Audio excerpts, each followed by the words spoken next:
Baik. Orang yang menjadikan segala aktivitasnya karena Allah, bismillah, makannya karena Allah, minumnya karena Allah, bekerjanya karena Allah, dari bangun tidur sampai tidur lagi karena Allah, ya. Dan maaf, sifat karena Allah ini tidak semata-mata keinginan, tapi diwujudkan dalam bentuk pengawasan. Perhatikan betul ini ya. Baknya ini yang punya 14 makna, salah satu maknanya musahabah, merasa dilihat. Jadi kalau Anda misalnya minum bismillah ketika akan minum, maka sertakan makna musahabah ini, pengawasan dari Allah. Allah melihat Anda. Maka mustahil, sekali lagi, orang yang merasa dilihat Allah akan menyentuh minuman yang tidak disukai oleh Allah. Orang akan minum mengucapkan bismillah dengan tangan kiri, itu mustahil. Orang akan minum mengucapkan bismillah dengan berdiri, itu mustahil. Karena tidak mungkin ada orang menyentuh sesuatu, melakukan pekerjaan, menyebut nama Allah, merasa diawasi, melakukan tindakan itu padahal yang tidak dibenarkan oleh Allah. Jelas di sini? Baik, Anda bekerja, bismillah akan tanda tangan, penanya dipegang. Mustahil menggerakkan pena ini menandatangan proyek yang tidak jelas. Ya, ibu bismillah mau bikin status, mustahil membuat status yang menyakiti orang lain. Ya, bismillah, kenapa kamu seperti itu? Ini sudah agak jauh gitu ya. Ini mustahil itu. Bismillah, taklim hari ini bersama Ustaz Fulan. Masya Allah, materi ini itu yang baik. Jelas ya? Maka ketika Anda lakukan itu, rahmat Allah akan diturunkan. Baik yang menghadirkan kebaikan dunia disebut dengan Rahman. Orang-orang yang menyertakan Allah dalam kehidupan dunianya, maka Allah akan sertai ia dalam kemudahan aktivitasnya. Kemudian itu akan menjadi bekal ibadah. Baik. Sifat Allah yang memberikan kebaikan dalam bekal ibadah di akhirat nanti disebut dengan Rahim. Bismillah, Assalamualaikum. Kalimat bismillah itu menjadikan kalimat yang kita ucapkan dalam pekerjaan kita bernilai ibadah. Bismillah, minum. Kalau Anda tidak mengucapkan kalimat Allah di situ, maka minuman ini cuma menghilangkan haus. Ketika Anda ucapkan bismillah, Anda minum, kalimat itu yang menjadikan setiap airnya jadi ibadah, dicatat. Di akhirat diberikan hasil dari pekerjaan kita itu. Allah yang memberikan hasil dari pekerjaan kita, menempatkan kita di surga, itu banyak nanti turunannya. Ya, Masya Allah. Bahkan ada orang yang belum masuk surga, saking tingginya pahalanya langsung diperkenankan melihat Allah tanpa hijab. Itu sebelum masuk surga. Ada di Quran surah 75 ayat 22 sampai 23. Posisi paling kiri sebelah atas itu.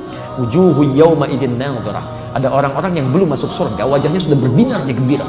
Ya, ila rabbiha nadhirah. Dia bisa berhasil melihat Allah tanpa hijab. Nanti ada surganya yang dengan Nabi SAW. Ada yang di taman surga, kan? Quran surah 51 ayat 15 sampai 23. Ada yang surganya seluas langit dan bumi, Quran surah 3 133. Ada yang macam-macam. Kalau Anda sudah bisa lakukan itu, maka syukuri alhamdulillahirabbil alamin. Kalau Anda bisa bersyukur, saya sudah pernah terangkan supaya tidak meluas, maka orang yang bersyukur atas nikmat Allah itu, Allah janjikan akan ditambahkan kembali nikmatnya. Konsepnya di Quran surah ke-14 ayat ke-7, ya. Wa idz ta'adzana rabbukum la in syakartum la azidannakum. Maka setelah alhamdulillahirabbil alamin, kemudian dituangkan kembali kalimat tambahan ar-rahmanir rahim. Siapa yang syukur kepada Allah, Rahman dan Rahim akan ditambahkan kembali. Jelas ya? Tapi jangan berbangga dulu, karena semua kenikmatan itu ujian, semua akan ditanya. Yang punya tetap Allah, itu cuma titipan saja, titipan saja. Ya, Anda diberikan nikmat misalnya, alhamdulillah, baju digunakan untuk ibadah. Allah tambah lagi, jangan bangga karena itu titipan. Digunakan untuk kebaikan. Yang punya tetap Allah. Yang punya disebut dengan Malik. Setiap yang punya akan mengambil dan bertanya. Saya titipkan kepada Anda, saya titip handphone ya. Satu kali saya ambil. Satu hari disebut dengan yaum. Saya tanya tentang titipan itu disebut dengan ad-din. Kama tudinu tadinu tidan. Sebagaimana saya titipkan, saya akan tanya. Anda pertanggungjawabkan. Maka kemudian Allah katakan, kamu jangan sombong dengan apa yang saya titipkan.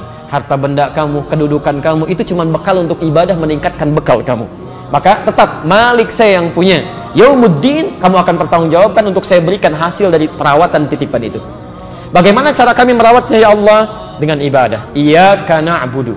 Jadikan semua titipan Allah itu sebagai ibadah. Ya, makan ibadah, minum ibadah, kerja ibadah, tidur ibadah, motor jadi ibadah, mobil jadi ibadah, duduknya ibadah. Jelas? Maka kalau Anda bisa kerjakan itu semua, tidak hanya Allah jadikan pahala mengalir untuk Anda. Setiap Anda punya kesulitan, maka Allah Subhanahu wa taala akan memudahkan segala kesulitan Anda. Bagaimana cara mintanya ya Allah? Wa iyyaka nasta'in. Baik, jelas ya? Nah, sekarang pertanyaannya, ya Allah, kalau kami sekarang akan berdoa meminta sesuatu kepadamu, Allah akan sampaikan, kalau ibadah kamu benar, menjadikan semua aktivitas sebagai ibadah, lihat janjinya. Abu Daud nomor hadis 649. Di hadis qudsi saya pernah bacakan pertemuan lalu. Idza qala al-'abdu, kalau seorang hamba mengatakan pada dirinya, dia berkata khususnya dalam salatnya, iyyaka na'budu, ya Allah mulai sekarang kami akan jadikan seluruh aktivitas kami hanya ibadah untukmu. Di makannya ibadah, minumnya ibadah, kerjanya ibadah, segalanya ibadah. Kami bertekad seperti itu.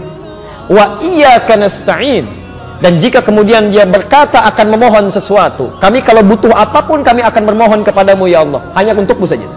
Lihat jawabannya, hadza baini wa baina abdi, ini perjanjian antara aku dengan hambaku. Wali abdi, kalau hambaku benar ibadahnya, benar makannya ibadah karena Allah, benar minumnya ibadah karena Allah, benar salatnya ibadah karena Allah, masalah apapun yang kamu minta sekarang ini aku akan kabulkan. Sekarang pertanyaannya, kalau Bapak Ibu ditawarkan oleh Allah, apapun yang akan diminta akan dikabulkan. Mau minta apa?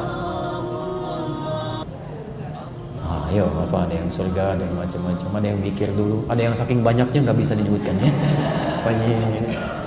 Baik. Karena itu kita akan diajarkan oleh Allah satu permintaan yang saat kita mohonkan maka semua kebutuhan kita akan terpenuhi. Semua kebutuhan, bukan keinginan tapi kebutuhan. Karena Allah hanya mengabulkan apa yang dibutuhkan, bukan apa yang diinginkan.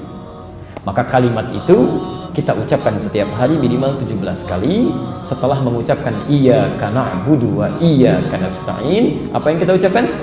Ihdinas siratal mustaqim. Kalau benar mengucapkan kalimat itu, maka selesai seluruh kebutuhan yang kita perlukan di muka bumi ini.